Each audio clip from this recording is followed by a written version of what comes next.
She was homeless, barely surviving. When 3 men attacked a stranger in the tunnel, she didn't think. She just moved, taking the hit meant for him.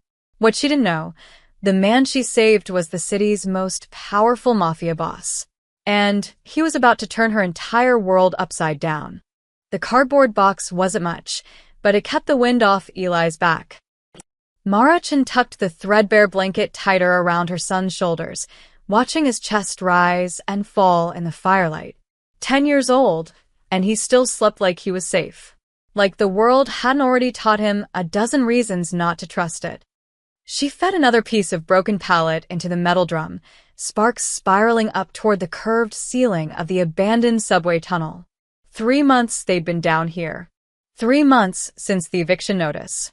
3 months since she'd stopped being a person with an address and became just another ghost in the city's underground. The fire crackled. Water dripped somewhere in the darkness beyond their small circle of light. Then headlights. Mara's head snapped up. A car headlights, cutting through the tunnel entrance 50 yards away, painting the graffitied walls in harsh, white slashes. Her hand instinctively moved to Eli's shoulder. "Mom?" His voice was groggy, confused. Don't move." The engine cut out. Doors opened with metallic chunks that echoed down the concrete tube. Voices, angry, sharp. Then a different sound. A man groaning in pain. "Please." The word bounced off the tunnel walls. "Please, we can work this." "Shut up." Another voice, younger, cruel. "You had 6 months, Moretti. 6 months to pay what you owe." Mara's breath caught. She should grab Eli, run deeper into the tunnel system, disappear into the maintenance passages. That's what you did when trouble came. You made yourself small. You survived. But her feet wouldn't move. 3 figures emerged into the edge of her firelight, dragging a fourth between them. The man in the middle was tall, dark-haired, his expensive suit torn and soaked with blood. His face was a mess of cuts and swelling, but his eyes, even half-closed, burned with something that wasn't quite surrender. The men holding him wore matching leather jackets. The third, the young one who'd been shouting, carried an aluminum baseball bat. "End of the line," the bat carrier said. He was maybe 25, with a spiderweb tattoo creeping up his neck. Literally, he hefted the bat, testing its weight. The bloodied man, Moretti, finally noticed Mara. Their eyes locked across the 15 feet of darkness between them. His were dark brown, desperate, and unexpectedly clear. Not asking for help. Just seeing her. Maybe the last person he'd ever see. The bat went up. Mara moved. She didn't think. Thinking was for people with options, and she'd run out of those the day the bank took her house. She just moved, launching herself forward with the kind of desperate speed that only came from 3 months of running from cops, from shelter security, from men who thought a woman alone was easy prey. "No." The word ripped out of her throat. She crashed into Moretti's chest just as the bat came down. The aluminum caught her across the shoulders with a crack that turned her vision white. Pain exploded down her spine, stealing her breath, buckling her knees. She heard Eli scream her name. The bat clattered to the concrete. "What the?" "We got a witness." One of the jacket men grabbed her arm. Then sirens. Distant but getting closer, echoing from somewhere above ground. "Cops." Spiderweb's voice pitched up. "Move, move." Hands released her. Footsteps pounded away. The headlights flared to life again, tires squealed, and the tunnel plunged back into darkness except for her small fire. Mara lay on the cold concrete, gasping, the world spinning. Her shoulders felt like they'd been hit by a truck. Every breath was a knife between her ribs. "Mom." Eli was there, his small hands on her face. "Mom, please." "I'm okay," the words came out as a wheeze. "I'm okay, baby." A shadow fell over them both. The man, Moretti, had pushed himself up to his knees. Even beaten half to death, there was something commanding about him. Something that said he was used to people doing what he wanted. He studied her face in the firelight. Blood dripped from his split lip onto his ruined, white shirt. You just saved my life. His voice was rough, cultivated, the kind that came from private schools and family money. Why? Mara didn't have an answer. She wasn't even sure herself. I don't, she tried to sit up, winced. I don't know. He looked at Eli, then at the cardboard shelter, the single tattered blanket, the fire barrel that represented everything they owned in the world. Something flickered across his face. Not pity, something harder. Older. Recognition. What's your name? He asked. Mara.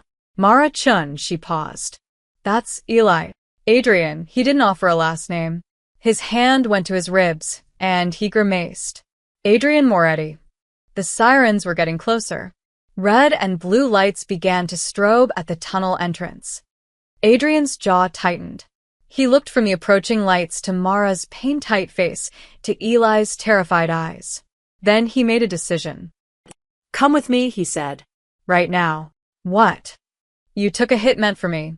The men who did this, they'll come back. They'll ask questions. They'll find out there was a witness. His eyes locked onto hers with an intensity that made her forget her pain for a moment. They will hurt you. They will hurt your son. Come with me right now, or everything you just did means nothing. Mara's mind raced. Trust a stranger? A man who'd just been beaten in a mob hit? A man whose name the attackers had snarled with pure hatred.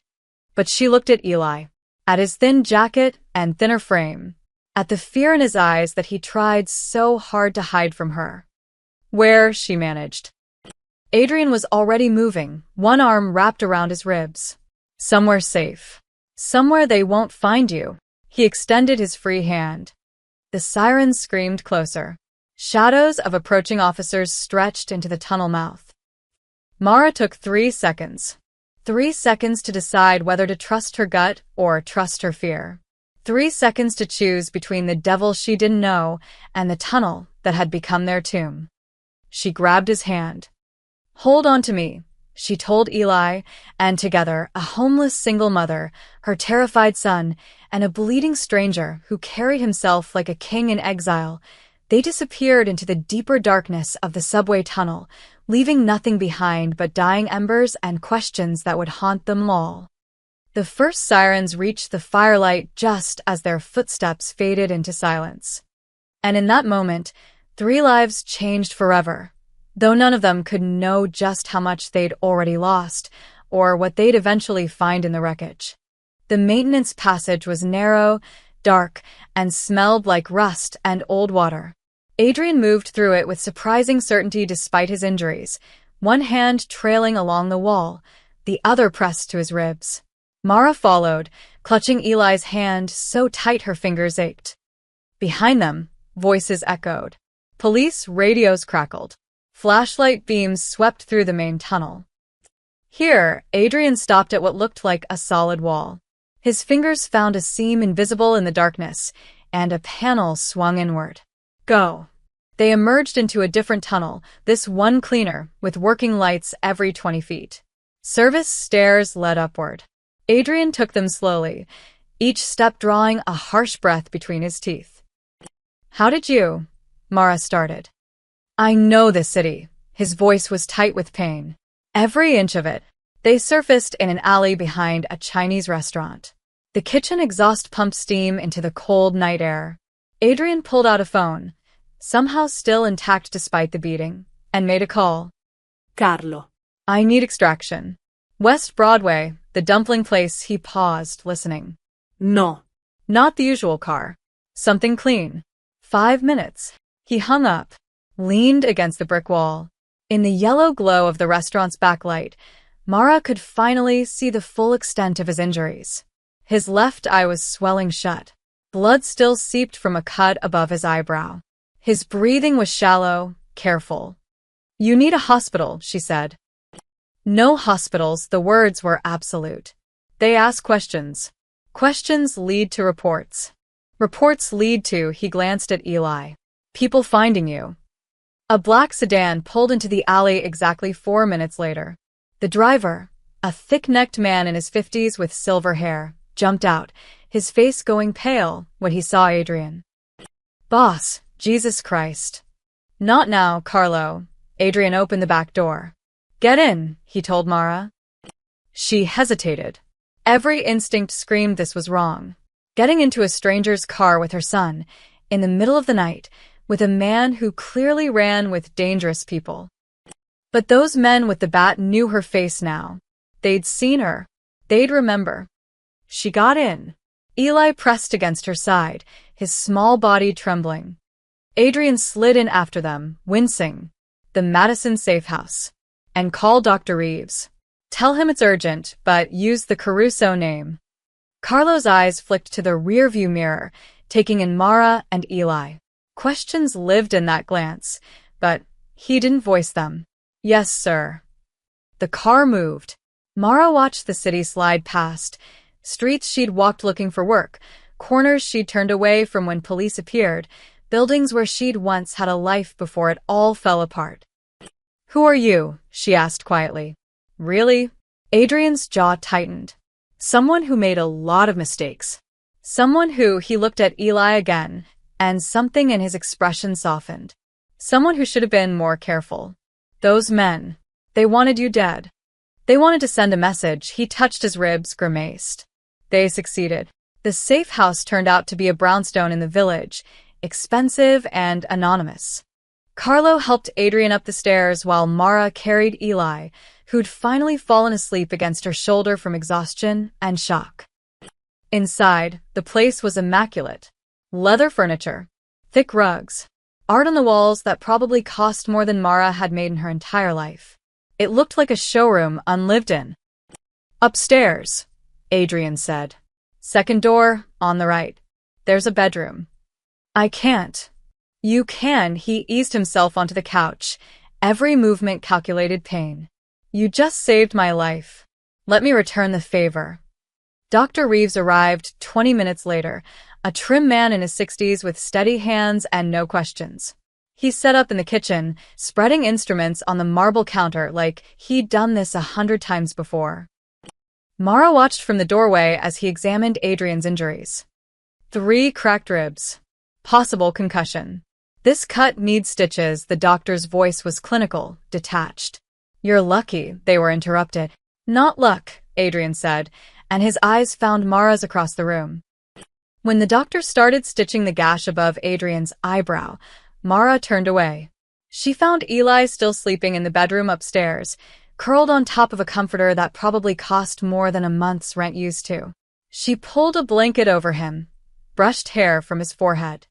Her shoulders throbbed where the bat had connected. She could feel the bruise forming, deep and angry. But they were alive. They were safe. For now. Downstairs, she heard Adrian's voice, low and steady despite the pain. "Any complications?" "You need rest," Dr. Reeves replied. "Real rest. And you need to stop making enemies who want to beat you to death in subway tunnels." Working on it. Mara returned to the top of the stairs. From there, she could see into the kitchen. Adrian sat shirtless while the doctor bandaged his ribs, and for the first time, she noticed the scars. Old ones, faded white against his olive skin. A map of violence written on his body. This was a man who knew how to survive. But at what cost? Dr. Reeves packed his bag, accepted an envelope from Carlo, and left without looking at Mara once. As if she and Eli were ghosts. Invisible. When the door closed, Adrian looked up at her. "There's food in the refrigerator," he said. "Clean clothes in the guest room closet. Take what you need." "Why are you doing this?" He was quiet for a long moment. Then, "You saved me. Let me return it." "I don't want money." "Good." Something almost like respect flickered in his eyes. "Then just take the food. For your son." And somehow, that made it acceptable. Not for her. Never for her. But for Eli, sleeping upstairs with an empty stomach finally full from the sandwich Carlo had made him. For Eli, she could accept this. "Just for tonight," she said. Adrian nodded, but they both knew it was a lie. Morning light filtered through expensive curtains. Mara woke on sheets softer than anything she'd touched in years, momentarily disoriented. Then memory crashed back.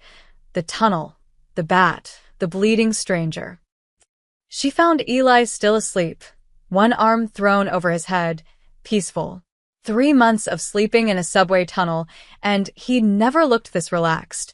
The realization hurt more than her bruised shoulders.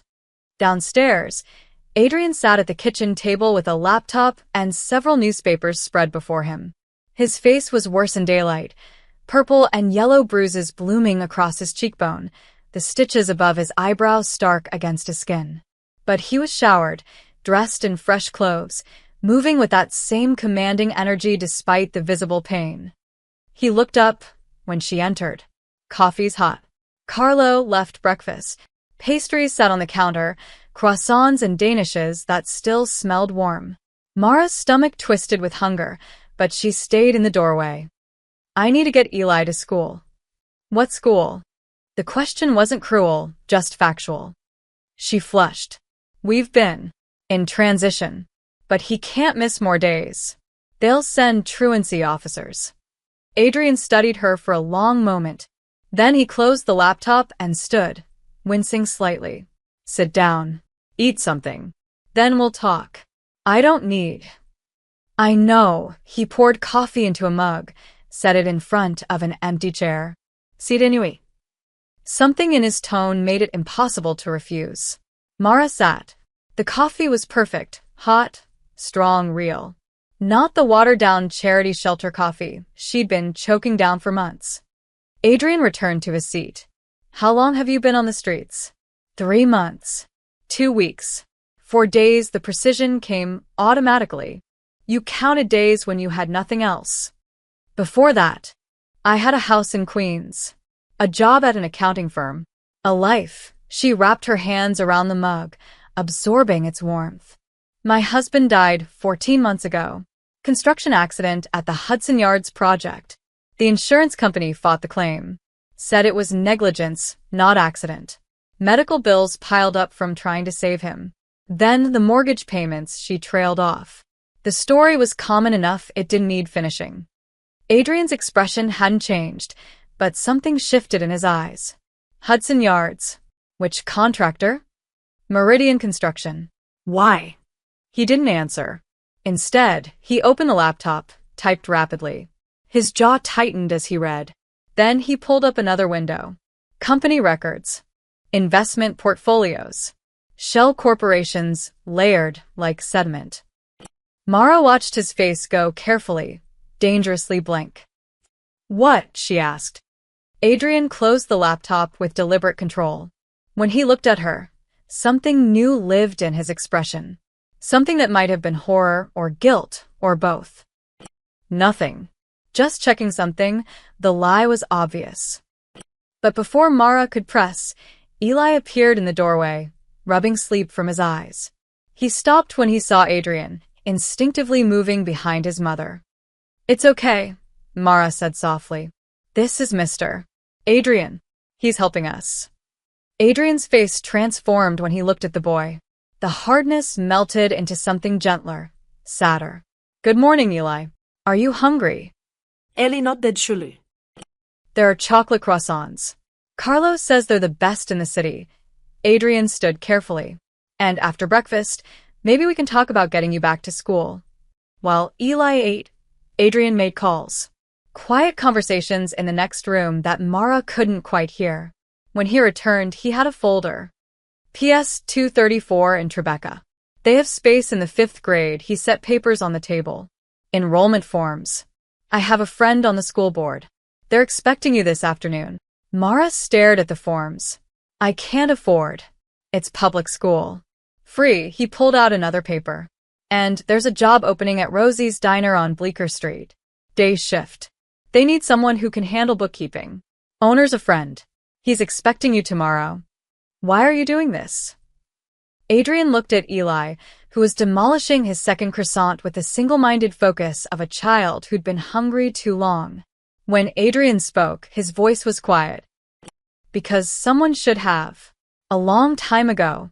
That afternoon, while Eli explored the safe house's small library with Carlo watching over him, Adrian excused himself to make another call.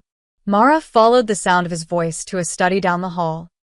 She stopped outside the cracked door. Meridian Construction, yes. Adrian's voice was harder now, colder.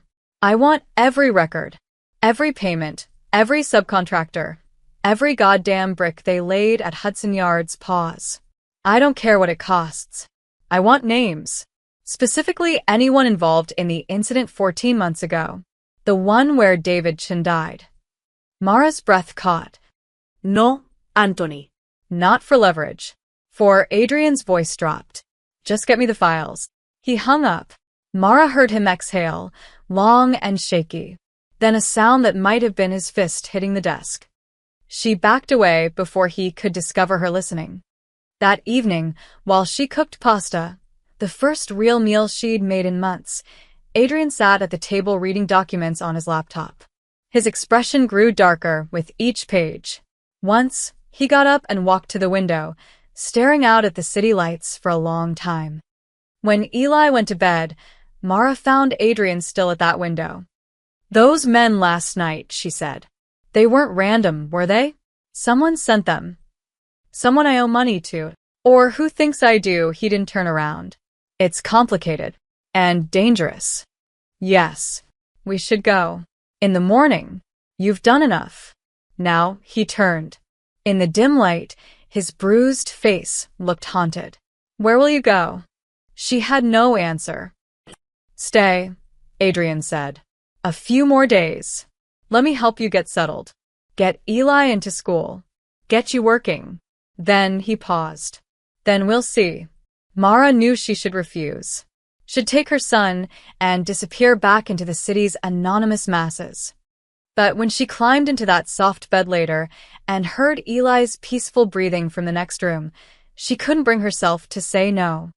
In his own room, Adrian sat awake until dawn, staring at documents that proved what he already knew. Meridian Construction was owned by a shell company. That shell company was owned by another. And at the end of that chain, hidden behind lawyers and paperwork, sat the Moretti family investment portfolio. His family. His empire. His money. He'd killed her husband without ever knowing his name.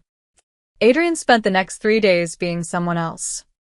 Not Adrian Moretti, whose name appeared in FBI files and police reports. Not the man whose family had controlled the city's construction unions for 2 generations. Not the heir to an empire built on concrete, blood, and compromises that kept him awake at night. Just Mr. Caro, a security consultant, someone who'd made good investments and liked helping people down on their luck. The lie came easily. He'd been lying his whole life. On Tuesday, he drove Mara to Rosie's diner. The owner, Frank Delgado, was a stout man in his 60s who owed Adrian 3 favors and knew better than to ask questions. He looked at Mara's nervous hands and tired eyes and hired her on the spot. Day shift 6 to 2, Frank said. Tips are yours. Bookkeeping work is extra. We'll discuss pay after you settle in. Mara's eyes shone. Thank you. Thank you so much. In the car afterward, she was quiet. Adrian drove through midtown traffic, his ribs still aching with every breath. I'll pay you back, she finally said. For everything. The doctor, the food, whatever you paid Frank to hire me. He hired you because you're qualified, not entirely a lie. Adrian had seen her carefully noted budgets, the way she organized even the small chaos of their tunnel camp. And I didn't pay him anything. Another lie. He'd forgiven a $50,000 gambling debt. Why are you doing this? She'd asked this before, but now her voice carried something different. Suspicion, maybe. Or the beginning of understanding that nothing was free. Call it penance. He kept his eyes on the road. I've made mistakes. A lot of them. This is me trying to make one thing right. She studied his profile. What kind of security consulting do you do? The kind that makes enemies. He pulled up to the safe house. The kind that means I understand what it's like to sleep with one eye open. That wasn't a lie at all. Wednesday morning, Carlo arrived with boxes. Clothes for Eli, jeans, shirts, a warm winter coat.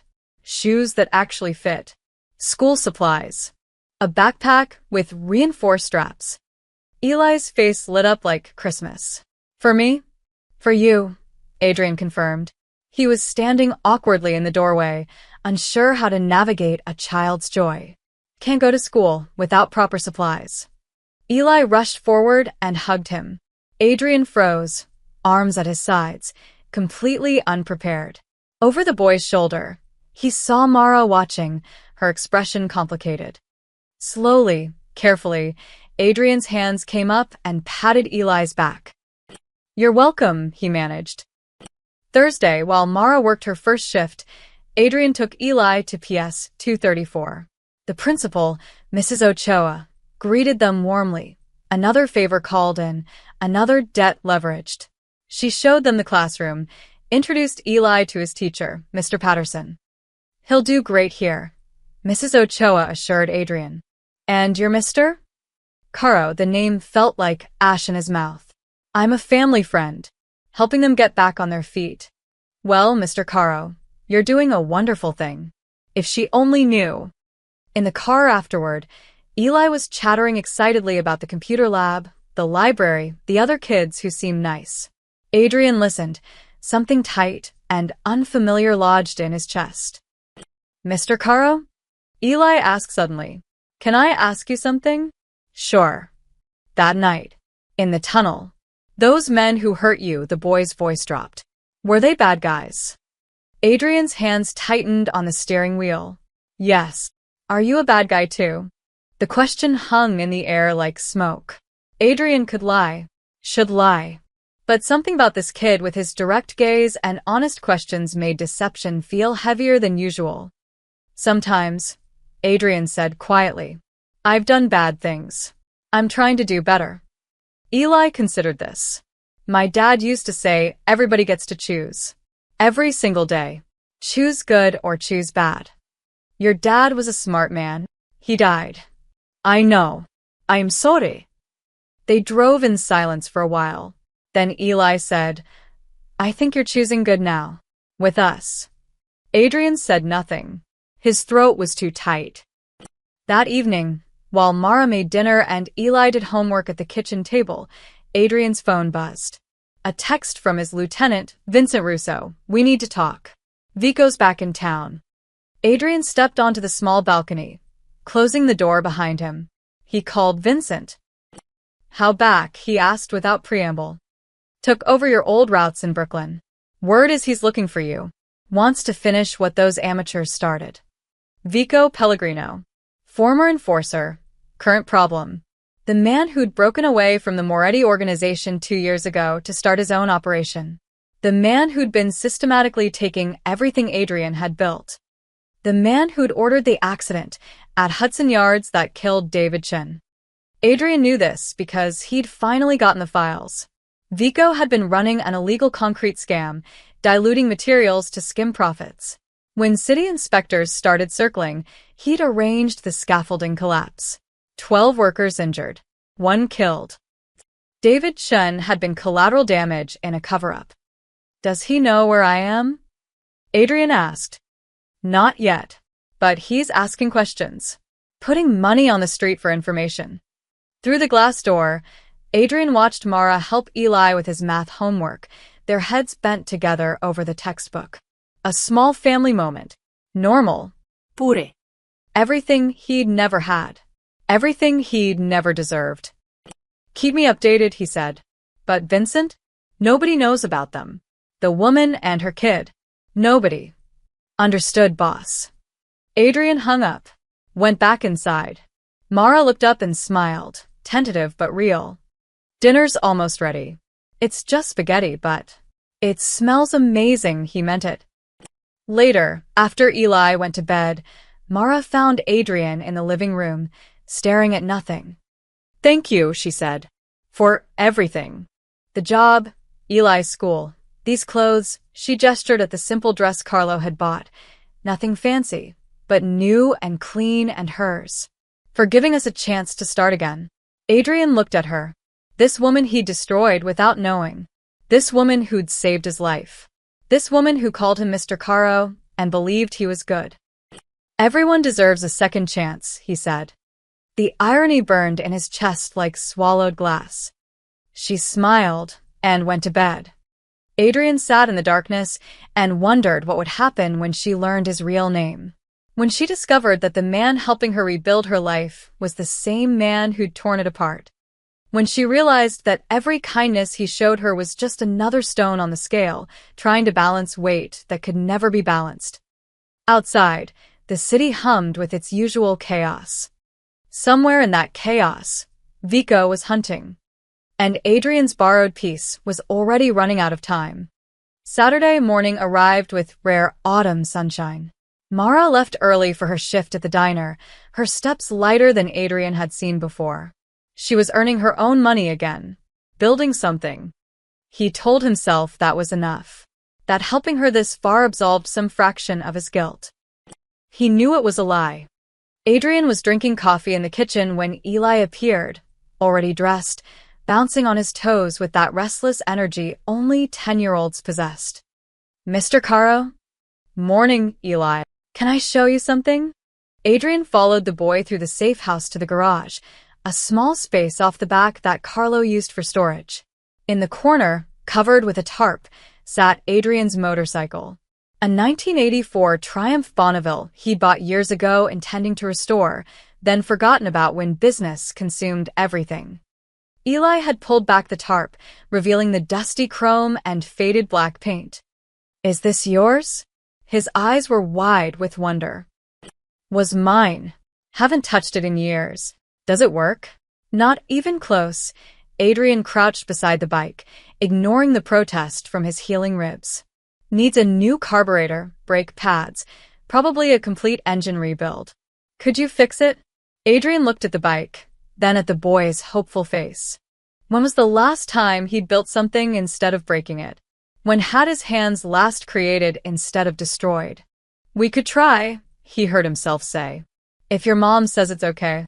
Eli's grin could have powered the entire city. That afternoon they started. Adrian sent Carlo for tools and parts while he showed Eli how to check the engine, explaining each component. The boy had good hands, steady, careful. He listened with intense focus, asked smart questions. "My dad used to fix things," Eli said, carefully removing a spark plug under Adrian's guidance. "He could fix anything." Mom said, "He made broken stuff come alive." Adrian's chest tightened. "What else did your dad do?" "He worked in construction. Big buildings." Eli's voice carried pride and grief in equal measure. "He was going to take me to see the Hudson Yards when it was finished. They were building the tallest thing," he said, touching the sky. The wrench slipped in Adrian's hand. He caught it before it fell. "He sounds like a good man." "He was the best." Eli looked up, his young face suddenly older. "Mom cries sometimes. At night. She thinks I don't hear, but I do. She cries and says sorry to him. Like it's her fault he died." Adrian's jaw clenched so hard it hurt. "It's not her fault. It's never her fault. I know. I told her that. But she doesn't believe me." Eli returned to the spark plug, his small fingers working carefully. "She stopped crying as much since we came here. Since you helped us." The words landed like punches. They worked in comfortable silence after that, the garage filling with the smell of oil and old metal. Adrian showed Eli how to clean corrosion, how to read the engine story and its wear patterns. The boy absorbed everything, his tongue poking out slightly when he concentrated. When Mara returned at 3, she found them covered in grease, laughing over a carburetor that had practically disintegrated when they'd tried to remove it. "What on earth?" She stopped in the doorway, taking in the scene. "We're fixing Mr. Caro's motorcycle," Eli announced. "Look, Mom, I took out the whole spark plug by myself." Mara's eyes met Adrian's over her son's head. Something complicated passed between them. Gratitude, concern, a question she didn't know how to ask. "Eli, honey, Mr. Caro is recovering. You can't just." He offered. Eli protested. "And I'm being really careful. Right, Mr. Caro?" "He's got steady hands," Adrian said, echoing words that came from somewhere deep and honest. "Natural mechanic." A smile tugged at Mara's lips despite her concern. "Okay, but wash up. Both of you. You're not eating dinner looking like you crawled through an engine." Over the next week, the garage became their territory. Every morning before school, Eli would check if there was time to work on the bike. Every evening after homework, he'd appear with expectant eyes. Adrian found himself looking forward to those hours, the simple progress of fixing something broken, the easy conversation that came when your hands were busy. "Mr. Caro?" Eli asked one evening while they waited for a part to soak and cleaner. "Can I ask you something?" "Always." "Do you have kids?" The question hit harder than the bat had. No. "Did you want them? Before, I mean?" Adrian was quiet for a long moment. "I never thought I could. My life is complicated." Complicated bad or complicated busy? Both. Eli nodded sagely, as if this made perfect sense. "My dad used to say life's complicated for everybody. The trick is finding people who make it less complicated." Your dad was very wise. Do we make it less complicated? Me and Mom. Adrian looked at this boy who'd lost everything, who'd slept in a tunnel for months, who'd watched his mother take a beating for a stranger, and still asked questions with hope in his voice. "Yes," Adrian said quietly. "You do." Eli tiimed. That night, while Eli slept, Adrian and Mara shared coffee at the kitchen table. She'd been quiet all evening, watching him with those thoughtful eyes. "He talks about you at school," she said finally. "Mr. Patterson says Eli told the whole class about the motorcycle, about learning to rebuild engines. I hope that's okay." "It's more than okay. She paused, choosing words carefully. "He hasn't been this happy since his father died. You're good with him. He's a good kid. He makes it easy." Still, she wrapped her hands around her mug. "I keep waiting for the other shoe to drop. For you to tell us we've overstayed our welcome. That it's time to move on." Adrian met her gaze. "Is that what you want?" "No," the word came quickly, followed by a flush. "I mean, we can't stay forever." But Eli's finally settled. He's eating regular meals, sleeping through the night. And this thing with the motorcycle, she smiled. "I haven't seen him that excited about anything in over a year." "Then stay," Adrian said. "As long as you need. As long as I can keep you safe from the truth," he didn't add. "As long as I can pretend I'm someone worth your trust." Mara left for bed shortly after. Adrian sat alone in the kitchen, thinking about small hands on engine parts. About a dead father who'd promised to show his son buildings touching the sky. About the men in his organization who'd cut corners, who'd killed, who destroyed families for profit. About how every smile Eli gave him was built on a foundation of lies. His phone buzzed. Vincent, Vico's people were asking about the tunnel. About witnesses. Adrian's blood went cold. He typed back, "How close?" "Not yet, but soon." Adrian looked toward the hallway where Mara and Eli slept, safe and unaware. The piece he'd built was already cracking. The motorcycle was nearly complete. 3 weeks of work, and the Triumph gleamed like new. Chrome polished, engine rebuilt, paint touched up. Eli had helped with every step, his confidence growing with each successful repair. Adrian had never been prouder of anything in his life. It was Tuesday afternoon. Mara was working late at the diner, covering for a sick coworker. Eli sat at the kitchen table finishing homework while Adrian reviewed security reports Vincent had sent. Nothing good. Vico's people were getting closer, asking more specific questions about the tunnel incident. He needed to move Mara and Eli somewhere safer. But where? And how could he explain the necessity without revealing everything? "Mr. Caro?" Eli looked up from his math worksheet. "Can you check my work?" Adrian closed the laptop, grateful for the distraction. He pulled up a chair beside the boy, scanning the problems. "This one's wrong. You carried the decimal wrong." Ugeho, eli era servikorosle. Math is hard. Math is honest. Numbers don't lie, unlike people, Adrian thought. Unlike me. While Eli reworked the problem, Adrian's jacket, draped over the chair back, vibrated with an incoming call. He reached for it, and the movement knocked it to the floor. Contents spilled across the hardwood. Phone, wallet, keys. And a folded newspaper clipping. Eli picked it up before Adrian could react. The boy unfolded it, curious, and his face went confused. Mr. Caro? Why do you have a picture of… He stopped. Looked at the photo more closely. Looked at Adrian. Back at the photo. The clipping was from the Times, 3 months old. A business section piece about organized crime and construction. And there, in black and white, was Adrian's face above the caption. Adrian Moretti, alleged head of the Moretti crime family. That's you, Eli said slowly. But it says a different name. Adrian's heart hammered. Eli, let me explain. The boy scrambled backward, the clipping falling from his hands. His eyes went wide, then suspicious, then hurt. You lied. About your name. About who you are. I can explain. Are you a bad guy? A real bad guy? Eli's voice cracked. Is that why those men hurt you? Before Adrian could answer, he heard the front door open.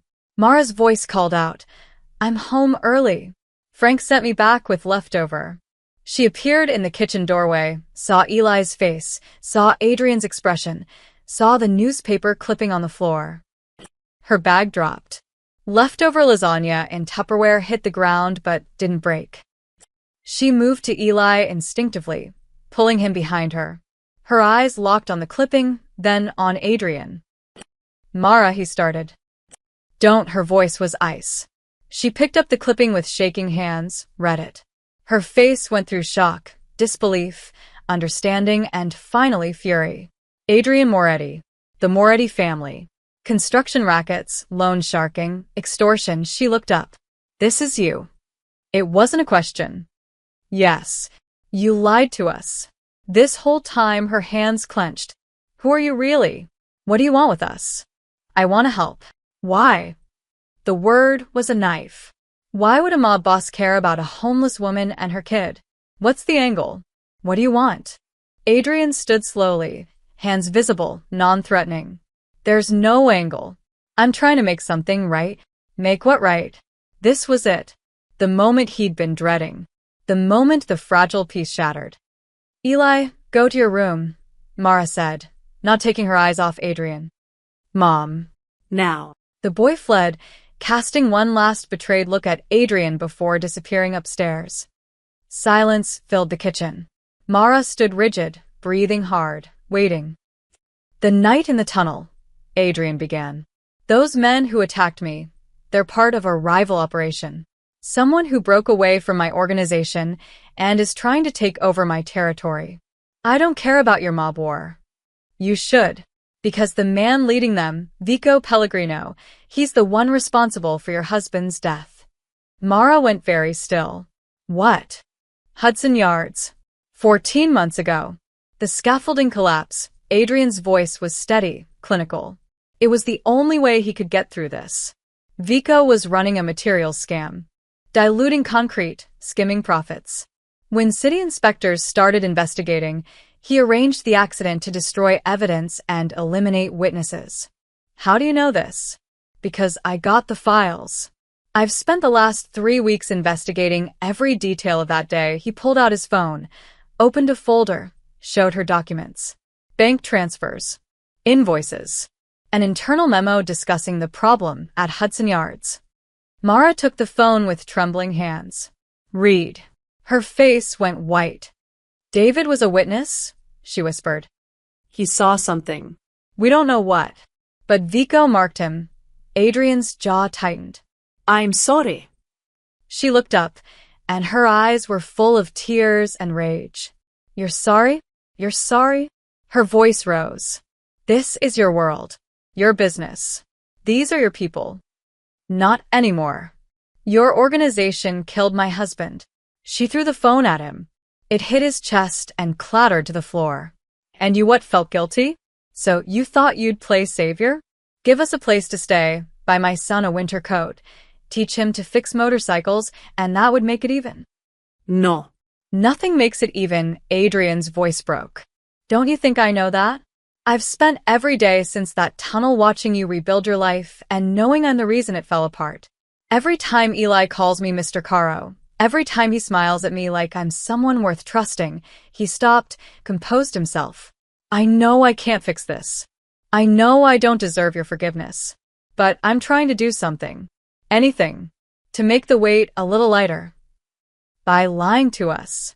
If I told you the truth, you wouldn't have let me help. You're right. I wouldn't have, she wiped her eyes angrily. Because you don't get to assuage your guilt using my son. You don't get to play father figure to the boy you helped make fatherless. The words hit like bullets. Adrian absorbed them, said nothing. Ma, grab her bag. We're leaving. Tonight. Vico's people are looking for you. They know there was a witness. Then we'll disappear. Like we did before. Into another tunnel? Another alley? Adrian's voice hardened. Eli finally has a school. Friends. 3 meals a day. You're going to take that away, because of who I am. Yes, her eyes were fierce. Because staying here means trusting you. And I'd rather sleep in a tunnel than owe anything to the man whose empire killed my husband. She turned toward the stairs. Mara, please. She stopped, didn't look back. Thank you for helping us, Mr. Moretti. Now stay away from my family. She went upstairs. Adrian heard her and Eli packing, heard the boys' confused questions, heard Mara's tight responses. He stood in the kitchen surrounded by the wreckage of his carefully constructed lies and thought about a dead man who'd promised his son they'd see buildings touch the sky together. Buildings that Adrian's money had helped build. On foundations mixed with blood. Section 7. The Return of Vico. They were gone by morning. Adrian sat in the empty safe house, staring at the garage where the completed motorcycle stood like an accusation. Eli had left his math worksheet on the kitchen table, the decimal problem finally solved correctly. Mara had taken only what they'd brought, the clothes on their backs, essentially. Everything else, all the new things, she'd left behind like they were contaminated. Maybe they were. His phone rang. Vincent. We've got a problem, his lieutenant said without preamble. Vico just hit 3 of our distribution points. Took everything. Left a message. What message? The king is dead. Long live the king, he's making a move, boss.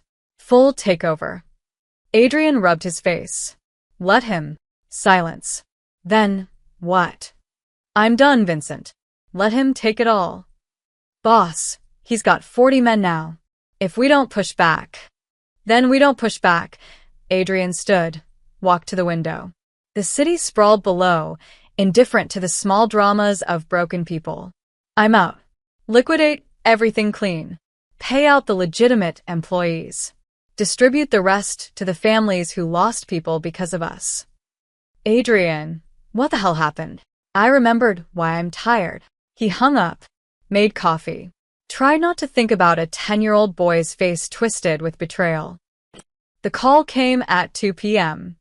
Vincent again, but his voice was different now. Urgent. Frightened. They found them.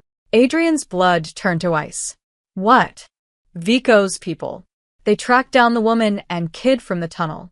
They've been watching the safe house. Saw them leave this morning. Followed them to a shelter in the Bronx. How do you know this? Because Vico just sent me photos. Vincent's voice shook. He knows you were hiding them. He knows they're important to you. And he's going to use them. Adrian was already moving, grabbing his jacket, his keys. Where is he? Unknown. But boss, he wants a meet. Tonight. Says he'll trade the location of the woman and kid for your complete surrender. All territories. All operations.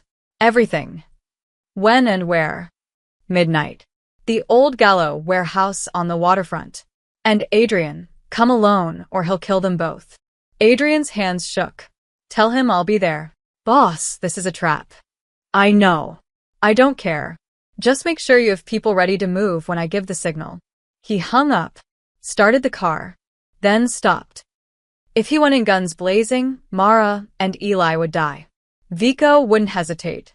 The man had already killed David Chin just to cover his tracks. 2 more bodies meant nothing. But if Adrian surrendered everything he'd built, gave Vico his empire, there was no guarantee the man would keep his word. Vico was ambitious, ruthless, and smart enough to know that witnesses, even innocent ones, were liabilities. Adrian sat in the car, engine running, mind racing. There had to be another way. He made a call. Not to Vincent. Not to any of his people. To Detective Sarah Chun of the NYPD Organized Crime Unit. A woman who'd been investigating the Moretti family for 3 years. A woman who'd almost nailed them twice. Detective Chun. This is Adrian Moretti. A pause. Is this a joke? I have information. About Hudson Yards. About Vico Pellegrino. About every operation he's running. Every dirty cop he's paying. Every murder he's committed. Adrian's voice was steady. And I'll give you all of it. Every file. Every recording. Everything. Why would you do that? Because he has a woman and a 10-year-old boy. And I need your help getting them back. Another pause. Longer this time. I'm listening. Adrian drove to a coffee shop in neutral territory. Detective Chun arrived 20 minutes later, a sharp-eyed woman in her 40s with graying hair and the weary look of someone who'd seen too much. He slid a USB drive across the table. Everything, he said. Bank accounts. Shell companies. 6 years of operations. Names, dates, amounts. Vico's scams at Hudson Yards. The concrete dilution. The scaffolding collapse, he paused. The murder of David Chun. Sarah's eyes widened. David Chun was my cousin. Adrian felt like he'd been punched. Of course. Chun wasn't a common name, but it wasn't rare either. He'd never made the connection. Then you know what this means, he said quietly. You know what that drive is worth. She picked it up, turned it over in her hands. What do you want? Vico has a woman named Mara Chin, David's widow, and her son Eli. He's going to kill them to get to me. I'm meeting him at midnight at the Gallo warehouse. I need SWAT there. I need them ready to move. Why would I help you? You're as dirty as he is. Because I'm giving you everything. My entire organization. Every crime, every detail. I'm destroying it all, he leaned forward. And because Mara and Eli are innocent. They've suffered enough because of what we built. Sarah studied him. You care about them? Yes. Even though you're responsible for their suffering. Especially because of that. She was quiet for a long moment. Then she pocketed the USB drive.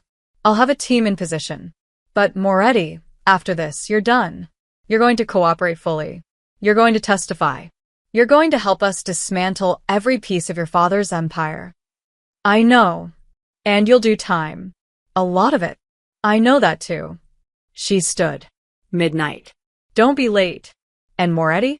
If you're lying to me, if this is some kind of play. It's not. I'm tired of people dying because of my name. Sarah left. Adrian sat alone in the coffee shop, drinking cold coffee, thinking about the boy who'd called him Mr. Caro and believed he was good. Maybe in these final hours, he could make that belief mean something. Even if it came too late. His phone buzzed.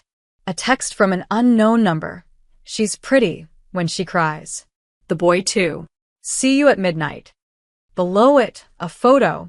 Mara and Eli, zip-tied to chairs in a dark room. Eli's face was tear-streaked but defiant. Mara's eyes burned with fury even through her fear. Adrian saved the photo. Sent it to Detective Chun with a single word. Proof. Then, he went home to prepare for his last night as Adrian Moretti. Tomorrow, if they all survived, he'd be something else. Prisoner. Informant. The man who destroyed his own empire. But tonight, he'd be what he should have been from the start. Someone willing to sacrifice everything to save the people he'd hurt. Section 8. The kidnapping. The call came at 4 p.m., 4 hours before Adrian had told Detective Chun about the midnight meeting. Vico had moved up the timeline. Change of plans, Moretti. Vico's voice was smooth, amused. Your cop friend is very predictable. Did you really think I wouldn't have people watching you? Adrian's stomach dropped. What are you talking about? Detective Sarah Chen. Coffee shop on Amsterdam. Very touching. Your little confession, Vico laughed. I have people everywhere, Adrian. Even in the NYPD. So here's the new deal. You come alone to the pier at Dock 47. 1 hour. No phone. No white. No cops. Or I put a bullet in the kid's head and make his mother watch. The line went dead. Adrian stood frozen, mind racing.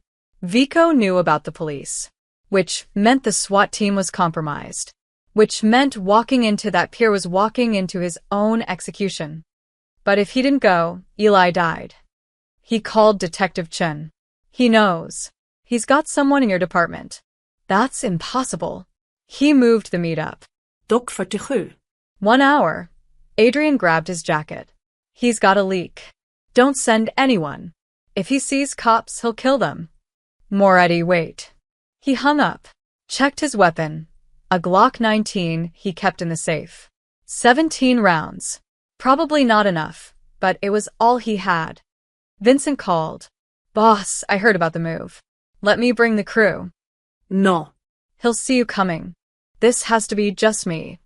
That's suicide. Probably. Adrian headed for the door. Vincent, if I don't make it out, finish what I started. Get those files to the authorities. Every single one. Burn it all down. Adrian. Promise me. A long pause. I promise. Adrian drove to the waterfront as the sun began setting, painting the Hudson orange and red. Dock 47 was abandoned, scheduled for demolition. Rusted cranes stood like skeletal sentries. The pier extended into the water, its boards rotting and treacherous. He parked and walked toward the warehouse at the pier's end. His footsteps echoed on the old wood. Every shadow could hide a gunman. Every window could conceal a rifle. The warehouse door stood open. Inside, a single work light illuminated the center of the vast empty space. And there, zip-tied to metal chairs, were Mara and Eli. Eli's left eye was swollen. Mara's lip was split, blood dried on her chin. But both were alive, conscious, watching him with complicated expressions, fear, anger, confusion. Mr. Caro, Eli whispered, then caught himself. Mr. Moretti, I'm here, Adrian said, raising his hands. I'm alone. Let them go. Not quite alone, Vico emerged from the shadows, flanked by 6 men with weapons. He was younger than Adrian expected, mid-30s, with slick-back hair and a suit that cost more than most people made in a month. You brought your guilt, your pathetic need for redemption. That's company enough. This is between us. They have nothing to do with it. But they have everything to do with you. Vico circled closer.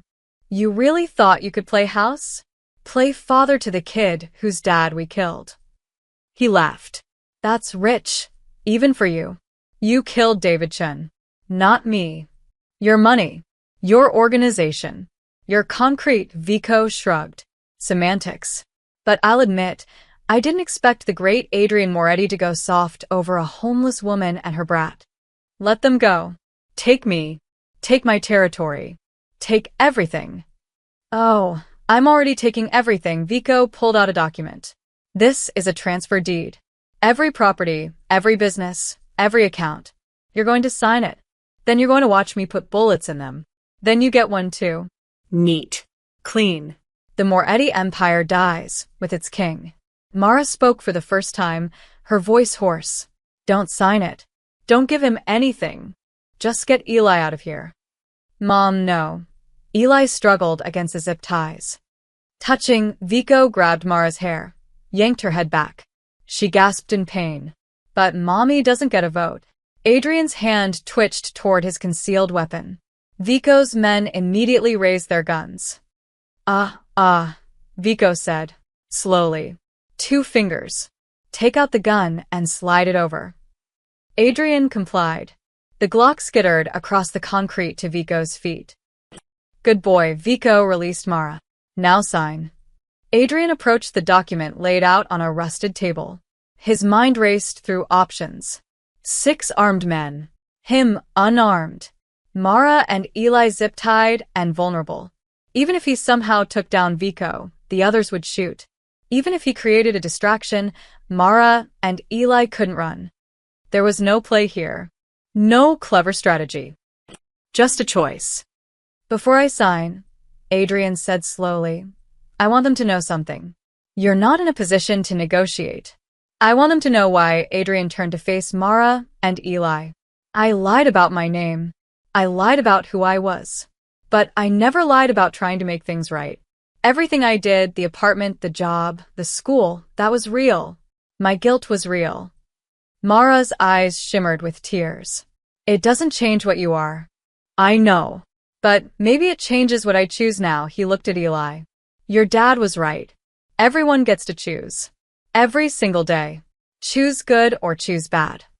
How touching, Vico said. Sign the paper.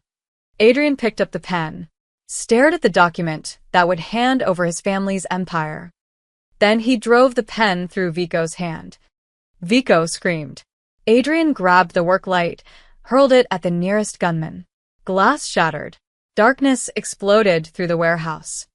Gunfire erupted, muzzle flashes like lightning, deafening in the enclosed space. Adrian dove behind a support column as bullets sparked off concrete. He heard Eli screaming, heard Mara shouting his name. Then different gunfire. From outside. Heavier. More disciplined. The warehouse doors burst open. Tactical lights blazed. Police. Drop your weapons. Detective Chen's voice boomed through a megaphone. You're surrounded. Vico's men scattered. Some returned fire. Others ran for the back exits. Chaos consumed the warehouse. Adrian ran toward Mara and Eli. A bullet whipped past his head. Another hit the chair beside Mara, making her flinch. He reached them, dropped to his knees, pulled out a pocket knife, and cut through the zip ties. Go, he shouted over the gunfire. Get to the police. Not without you, Mara said. I'll be right behind you. A figure emerged from the shadows. Vico, his hand bleeding, his face twisted with rage, raising Adrian's own Glock. You destroyed everything. Vico aimed at Eli. Adrian didn't think. He threw himself forward, pushing Eli aside just as Vico fired. The bullet hit Adrian in the chest. He went down hard, the impact stealing his breath. Distantly, he heard Mara screaming. Heard more gunshots, tactical teams engaging. Heard Vico's body hit the floor, neutralized. Then Eli's face appeared above him, tears streaming. Mr. Caro. Please. Please don't die. Adrian tried to speak. Tasted copper.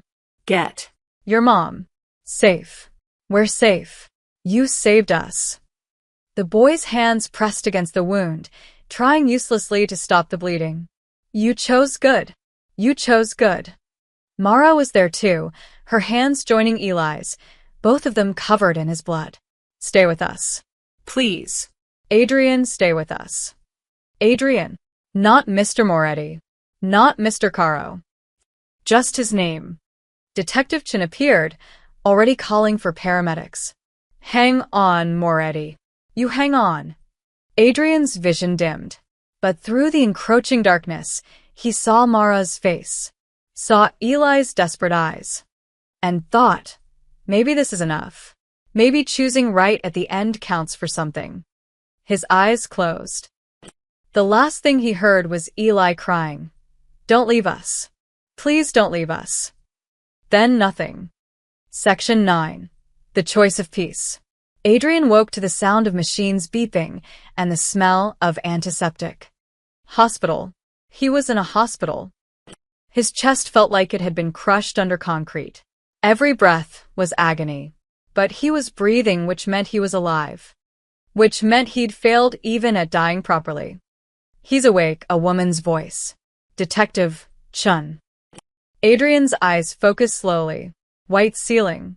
For in his arm, a uniformed officer by the door. And beside his bed, Sarah Chen, looking exhausted and grimly satisfied. The bullet missed your heart by 2 inches, she said. Collapsed lung, fractured rib, but you'll live. Lucky bastard. Mara, Adrian croaked. Ellie. Safe. Unharmed. In protective custody until we sort this mess out, Sarah pulled up a chair. Vico's dead. Took 3 rounds from my team. 4 of his men dead. 2 escaped. We'll find them. Adrian closed his eyes. The leak. Officer Marcus Webb. 20-year veteran. Vico was paying him 60 grand a year. Her voice went hard. He's in custody, singing like a canary. The files. Everything you gave me checks out. We've already started making arrests. 17 people so far, including 2 city councilmen and a building inspector. She leaned forward. You destroyed your own empire, Moretti. In one night, you dismantled what took your family 3 generations to build. Good. Why? The question wasn't accusatory, genuinely curious. You could have run, could have cut a deal that kept you out of prison. Why give it all up? Adrian thought about a boy with steady hands, learning to rebuild an engine. About a woman who'd taken a bat for a stranger. About a dead man who'd promised his son they'd see buildings touch the sky. Because I was tired of people dying for my mistakes. Sarah was quiet for a moment. The woman, Mara, she's been here. Every day. For 3 days. 3 days? You've been unconscious.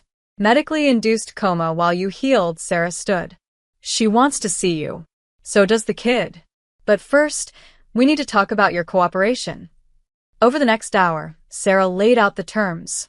Adrian would testify against every remaining member of his organization, would help the FBI dismantle the network completely. In exchange, reduced sentence, probably 10 to 15 years instead of life. And Mara and Eli? Adrian asked. Protection? Already arranged.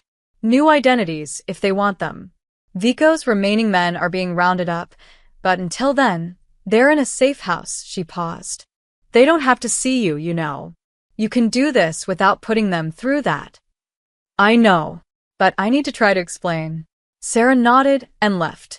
20 minutes later, the door opened. Mara entered first, Eli behind her. The boy's black eye had faded to yellow-green. Mara looked exhausted, her clothes rumpled, her hair pulled back in a messy ponytail. They stopped just inside the door, uncertain. Hi, Adrian said quietly. Eli ran forward, stopped himself just before the bed. Are you okay? The doctors said you might not wake up. They said the bullet. His voice cracked. I'm okay. I'm going to be fine. Mara approached more slowly. Her eyes were red-rimmed, angry, sad, confused, all at once. You're an idiot. I know. You could have been killed. I know that too. Eli hasn't slept properly in 3 days. He's been having nightmares. About the warehouse. About you getting shot, her voice shook. About losing someone else. Adrian looked at the boy. I'm sorry, Ellie. I'm sorry you had to see that. You saved me.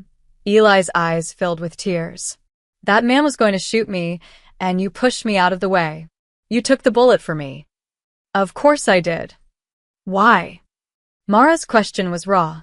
Why would you do that? After everything, after what your world did to us, why would you take a bullet for my son? Adrian met her eyes. Because I owe him a father. I can't give him that. I can never give him that. But I could give him a chance to grow up. To have a life. To see buildings touch the sky like his dad promised, his voice broke. It was the least I could do. Mara's face crumpled. She sank into the chair, put her face in her hands, and cried. Not the quiet, hidden crying Eli had described. Full, shaking sobs that seemed to tear out of her. Eli hugged her. Adrian watched, helpless, his own eyes burning. When she finally looked up, her face was blotchy but calmer. Detective Chun told me what you did. The files. The testimony. You're destroying everything. Yes. You'll go to prison. Yes. For a long time. I deserve longer. She wiped her eyes. The detective said we can get new identities. New names.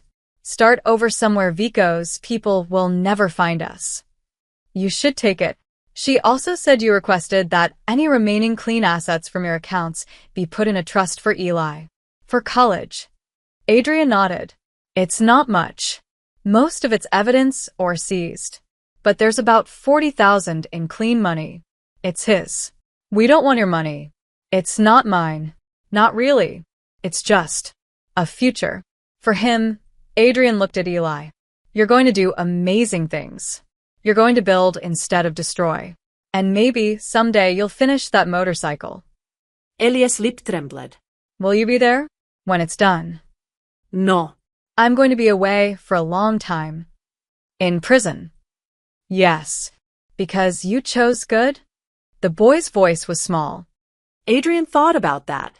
About the years of violence, the lives destroyed, the family shattered. About one moment of redemption against a lifetime of sin. I chose good once, he said honestly. It doesn't erase all the times I chose bad. But maybe it means I can keep choosing better. Even from prison, Mara stood, took Eli's hand. We should go. Wait, Adrian's voice stopped them. I know I don't deserve to ask this. I know I have no right. But please, let him finish his childhood angry at me, not broken by me. Tell him his father was a hero. Tell him he comes from good people. Don't let my darkness become his. Mara's eyes were hard, but not unkind. Then let this end with you choosing mercy over power. Every single day. For the rest of your life. Don't prove them right about who you are. Prove your choice in that warehouse meant something. I will. She nodded, led Eli toward the door. The boy looked back once. Goodbye, Mr. Kara. Not Moretti. Caro. The name of the man who'd taught him to fix motorcycles and checked his math homework. Udo. Eli. The door closed. Adrian lay in the hospital bed, alone with his machines and his pain and his choices, and thought about mercy. About how hard it was to choose. About how much harder it was to keep choosing. But for the first time in his life, he understood why it mattered. Outside his window, the city continued its endless rhythm. Somewhere in that city, a boy and his mother were starting over, building something new from the wreckage. And maybe that was enough. Maybe that was everything. Section 10. The Confession. 6 weeks later, Adrian sat in an interrogation room across from Assistant District Attorney Catherine Morrison. A camera recorded everything. His lawyer, a public defender named Marcus Stone, sat beside him taking notes.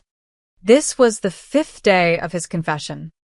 Let's talk about the Castellano deal, Morrison said, shuffling papers. February 2023. You brokered a contract between Castellano Construction and the Port Authority. Yes, Adrian's voice was steady.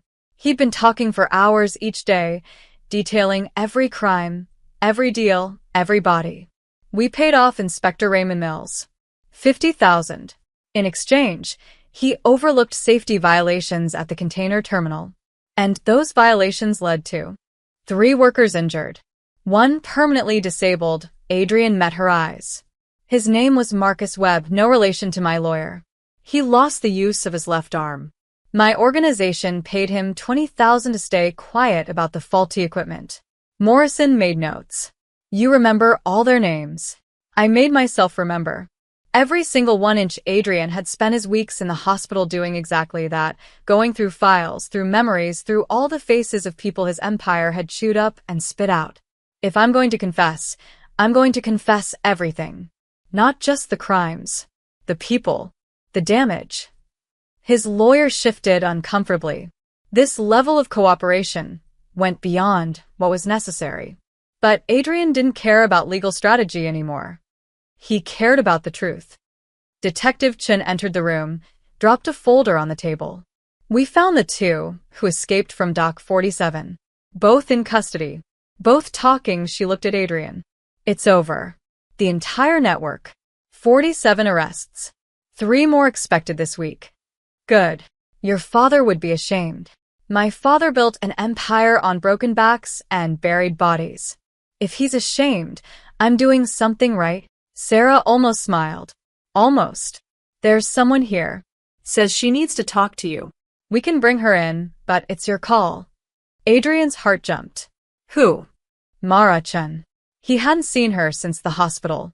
Hadn't expected to. She'd made her position clear. Gratitude for saving Eli, but no forgiveness for the rest. He understood. Accepted it. Why? He asked. She didn't say. Just that it was important. Adrian looked at his lawyer, who shrugged. Your choice. Bring her in. 5 minutes later, Mara entered. She looked different. Rested, stronger. Her hair was cut shorter. Professional. She wore a simple dress and carried a folder of her own. She sat across from him, studied his face. The bruises had faded. The stitches were out. But he'd lost weight, and his eyes carried something they hadn't before. Accountability. You look terrible, she said. Prison orange isn't my color, he managed a weak smile. How's Eli? Better. Still having nightmares, but the therapist says that's normal. He asks about you. Adrian's throat tightened. What do you tell him? The truth.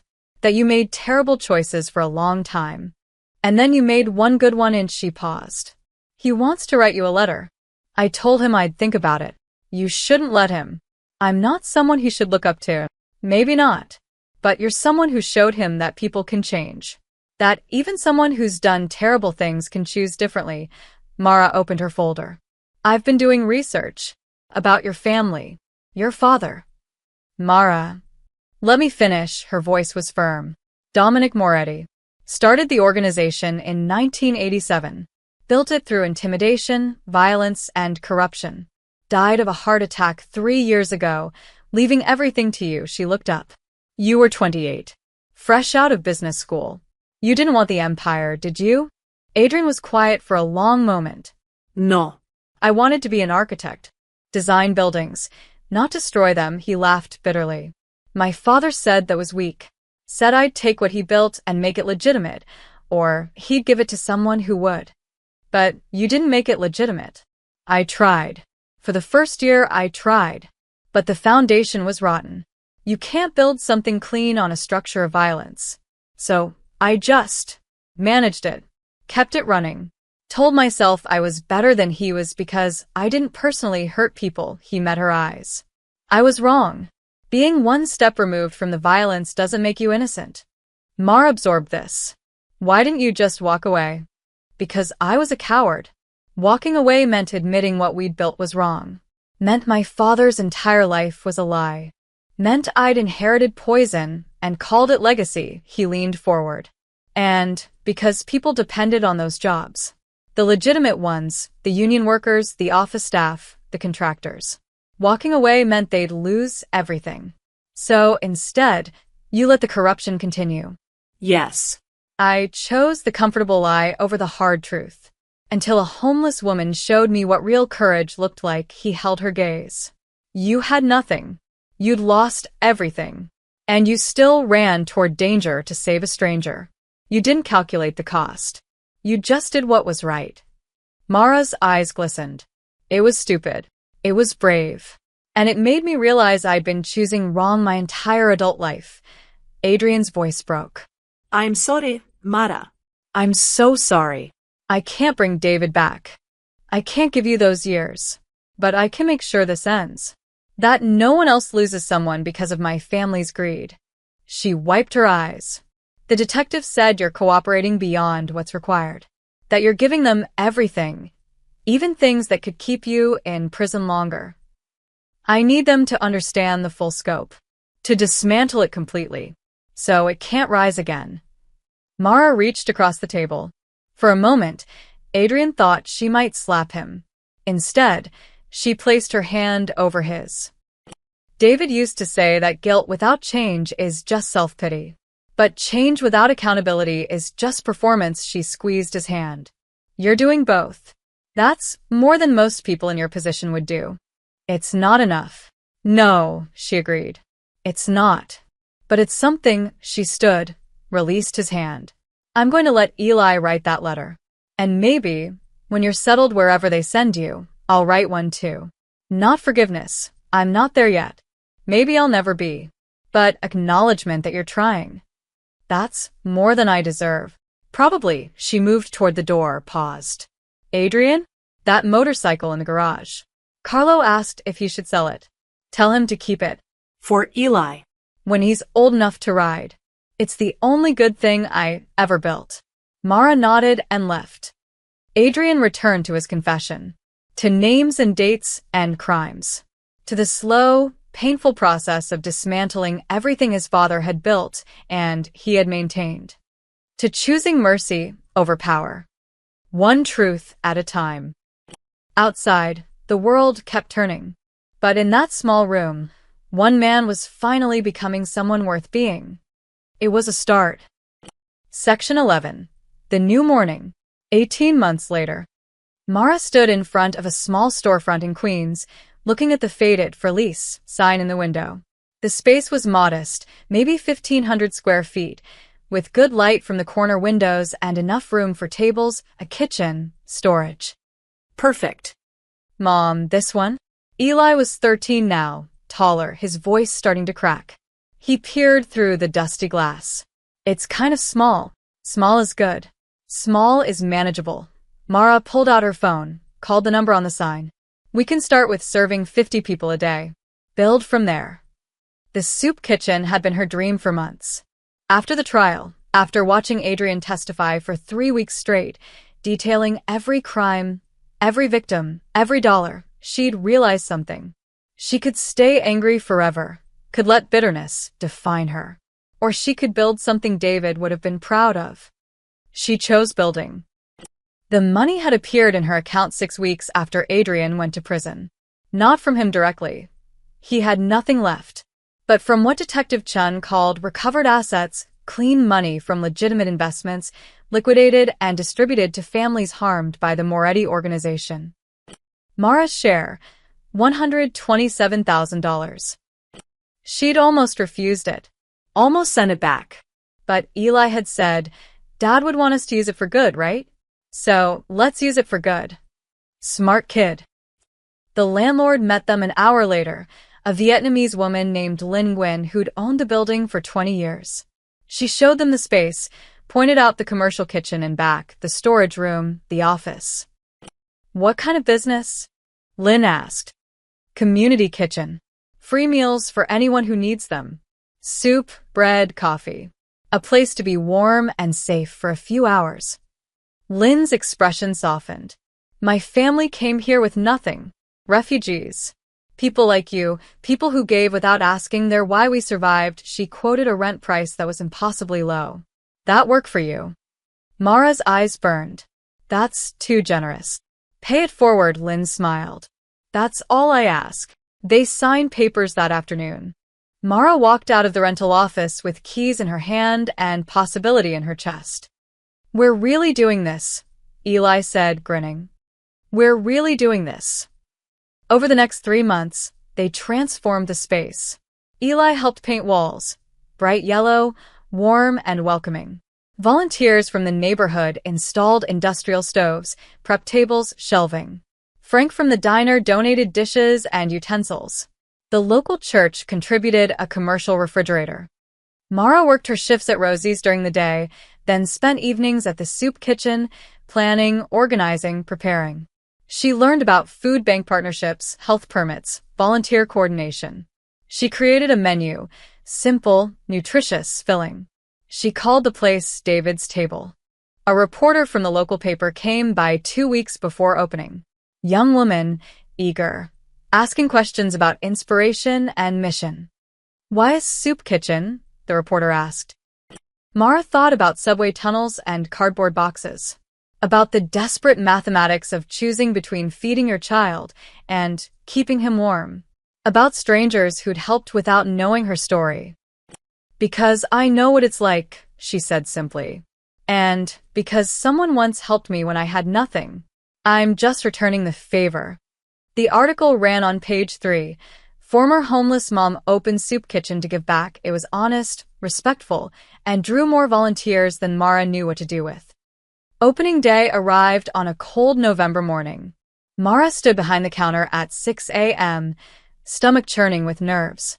Eli worked beside her, ladling soup into bowls. 10 volunteers manned different stations: coffee, bread, serving, cleanup. The first person through the door was an elderly man with a thick coat and thicker accent. Russian, maybe. He looked uncertain, like he expected to be turned away. Good morning, Mara said warmly. Welcome to David's Table. What can we get you? His eyes filled with relief. Soup? Please. Of course. And coffee? Bread? Yes. Thank you. Thank you so much. They served 47 people that first day. By the end of the first month, they averaged 70. By month 3, over 100 daily, and Mara had to hire part-time help and extend hours. Word spread. The soup kitchen became a fixture in the neighborhood. Not just for the homeless, but for working poor, struggling families, elderly on fixed incomes. Anyone who needed a meal and a moment of dignity. Local news picked up the story. Donations increased. Volunteers multiplied. And one day, a package arrived. Plain brown box, no return address. Inside, a framed photograph. The Triumph motorcycle, gleaming and complete, parked in what looked like a storage unit. And beneath it, a note in Carlo's handwriting. He wanted you to know it's finished. Waiting for when the boy's ready. See. Mara showed Eli the photo. He stared at it for a long time. I still think about him. Eli said quietly. Is that okay? Yes. It's okay to remember the good parts. The motorcycle lessons, the homework help. The man who taught you that people can choose differently. She touched his shoulder. But remember the whole truth, too. The mistakes he made. The price he's paying. Do you think he's choosing good? In prison. Mara thought about the letters. She and Adrian exchanged them monthly now, careful, honest letters. His detailed his work in the prison education program, tutoring inmates, his testimony that kept leading to more arrests, more dismantling of criminal networks. Hers detailed the soup kitchen, Eli's progress in school, small moments of grace. Not forgiveness. Not yet. Maybe never fully. But acknowledgement. Connection. Two people who destroyed and rebuilt in their own ways. Yes, she told her son. I think he's trying. That night, after the kitchen closed and the volunteers left, Mara stood in the empty space. Yellow walls glowing in the overhead lights. Clean tables waiting for tomorrow's guests. The smell of soup still lingering in the air. She thought about David, who'd never see this but would have loved it. About Adrian, who'd made this possible through his destruction and redemption. About all the people who'd helped them when they had nothing. Thank you, she whispered to all of them. To none of them. To the universe that had broken her and then shown her how to rebuild. Outside, snow began to fall on Queens. Inside David's table, warmth waited for tomorrow's hungry. And somewhere upstate in a medium-security prison, a man who'd once been a king sat in a cell and read a letter about soup kitchens and second chances and allowed himself to believe that maybe, just maybe, choosing good still counted for something. Even when it came too late to save yourself. Even when all you could do was help save someone else. Section 12. The letter on the table. 4 years later, the soup kitchen was bustling, a well-oiled machine of compassion. David's table now served 200 meals a day and had expanded into the adjacent storefront. Mara had hired a full staff, established a job training program, and partnered with 3 other community organizations. The woman who'd once slept in a subway tunnel now appeared at city council meetings, advocating for housing policy. The boy who'd watched his mother take a beating had grown into a 17-year-old volunteer coordinator who managed schedules with spreadsheet precision. Eli was applying to colleges. Engineering programs, mostly. He wanted to build things, he said. Make them last. It was a quiet Tuesday in March when the envelope arrived. Mara found it on her desk in the small office. Plain silver, expensive paper, no postage marks. Someone had hand-delivered it. Inside, a single card, heavy stock, with 4 words engraved in elegant script. You saved me first. No signature. No return address. But she knew. Her hands trembled as she read the words again. Again. She pressed the card to her chest, closing her eyes. Mom. Eli appeared in the doorway. You okay? She showed him the card. He read it, understanding dawning in his eyes. He's out. I don't know. Maybe. Or maybe someone delivered it for him. Mara's voice caught. He still has 7 years on his sentence. But even as she said it, she remembered Detective Chen's last letter, 6 months ago. His cooperation led to the takedown of 3 more criminal organizations. The DA is recommending early release for time served plus parole. Thought you should know. Do you want to find him? Eli asked. Did she? After 4 years of letters, of slow, careful rebuilding of something that wasn't quite forgiveness, but was more than hatred, did she want to see the man who'd saved her son's life and destroyed her husband's? I don't know, she admitted. That evening, after the last meal was served and the volunteers had cleaned up, Mara walked outside. Spring was arriving. Crocuses pushing through the sidewalk cracks, the air smelling of possibility instead of exhaust. A sleek black car was parked down the block. She recognized it immediately. Carlos sedan. Her heart hammered. She walked toward it, each step a choice. The rear window lowered. Not Adrian. Just Carlo, older now, his silver hair fully white. Mrs. Chun, he nodded respectfully. He asked me to deliver the card. Didn't want to intrude. Is he? She couldn't finish the question. Released last week. Time served, 10 years parole. He's staying clean, staying quiet. Carlo glanced at the soup kitchen's glowing windows. He wanted you to know he's proud of what you built. That David would be too. Tears burned Mara's eyes. Where is he? Can't say. Parole terms. He's not allowed contact with anyone from his old life. Including you. Carlo pulled out another envelope, plain this time. But he wanted you to have this. His choice what you do with it. She took the envelope. Carlo nodded once more, and the car pulled away, disappearing into traffic. Inside the envelope, a deed. The brownstone safe house in the village, transferred into a trust for David's table. And a letter, handwritten. Mara, I don't have the right to ask your forgiveness. I'm not sure I want it. Forgiveness might make this easier, and easy isn't what I deserve. But I wanted you to know what your courage meant. You saved me that night in the tunnel, but not the way I first thought. You didn't save my life. You saved the possibility that I could become someone worth saving. I've spent 4 years trying to earn that possibility. Teaching other inmates. Testifying. Helping investigators dismantle what I built. It's not enough, it will never be enough, but it's what I have. The soup kitchen is beautiful. I drive past sometimes, don't worry, I stay in the car, stay invisible. Watching strangers help strangers, watching you turn pain into purpose, it's the best thing that's ever come from knowing me. The deed is yours. The building should serve the people I hurt. Do with it whatever helps most. Eli's going to do amazing things. I can tell from your letters. He's got his father's strength and your courage. The world's lucky to have him. I don't expect to see you again. Probably shouldn't. But I needed you to know, you saved me first. Before the bullet, before the confession, before any of it. You saved me by showing me what goodness looks like when it costs everything. Stay saved, wherever you go. Adrian. Mara read the letter 3 times. Then folded it carefully and put it in her pocket.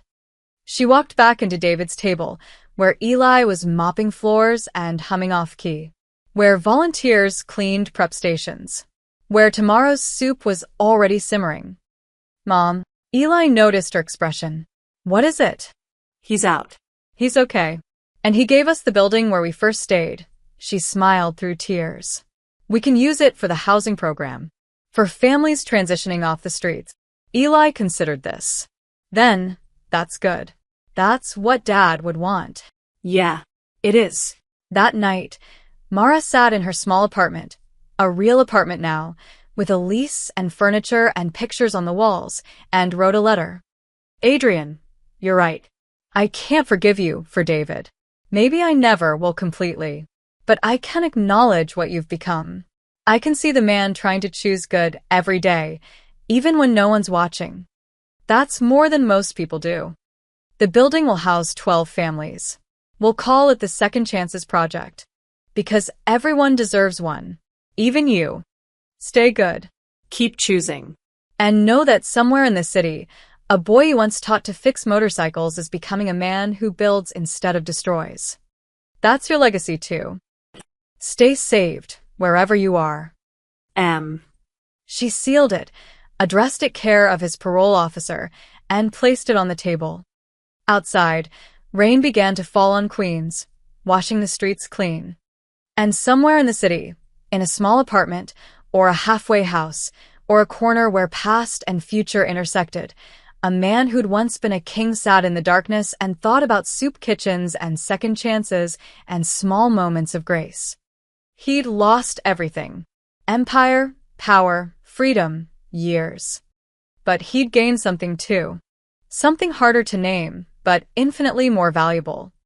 The knowledge that even when you've destroyed everything, you can still choose to build. Even when you've hurt everyone, you can still help someone. Even when you've lived wrong for years, you can still die having chosen right. The rain continued. The city slept and woke and lived its endless cycle. And in all that chaos, two lives, once destroyed, then intersected, then rebuilt, continued forward. Not together, not forgiven, not forgotten, but transformed. And maybe in the end, transformation was its own kind of redemption. Maybe choosing good, even once, even late, was enough to matter. Maybe being saved meant saving others. And maybe, just maybe, that was the whole point all along. The end.